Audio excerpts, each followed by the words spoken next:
In die Tunnel Sportnuus gaan ons na die sokkerveld en groot sokker in Suid-Afrika komende naweek. Dit is die MTN 8, die Wafa die kwart eindronde is wat die naweek gespeel word. 2 of 4 groot wedstryde, 2 Saterdag, 2 Sondag. Baie op die spel, 10 miljoen Suid-Afrikaanse rand wat op die spel is vir die wenner van die toernooi. Maar nog eers kwart eindrondes wat plaasvind. Dit is komende Saterdag is dit een groote in Orlando. Dit is in Soweto, dit is Orlando Pirates wat tuis speel teen Polokwane City. Dit is 3:00 die middag. Dan ook Saterdag is dit Sekhukhune wat speel teen TS Galaxy, dit is 6:00.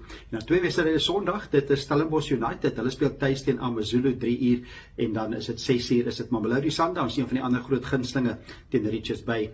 So dit is 'n groot kwartfinale wat plaasvind. Die toernooi is tradisieryk, die MTN 8 toernooi wat al reeds in 1972 begin het. Hy daai het bekend gestaan as die BP Top 8 en hy het so 2003 was hy ook vir 'n paar jaar die SAA Super 8 genoem en van 2009 af is dit die MTN 8 toernooi. So dit is 'n tradisieryke 10 miljoen Suid-Afrikaanse rand vir die wenner.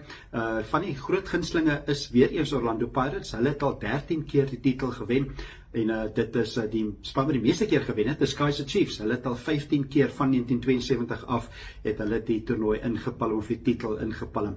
Dit is Orlando Pirates het goeie momentum. Hulle het die afgelope 3 jaar die toernooi gewen en so hulle is verseker een van die gunstelinge. Maar hulle moet eers verby Polokwane City kom. Dit is Saterdag 3:00 in die 1 kwart eindronde. So dit is 'n lekker sokker aksie in Suid-Afrika. MTN 8 Wafa.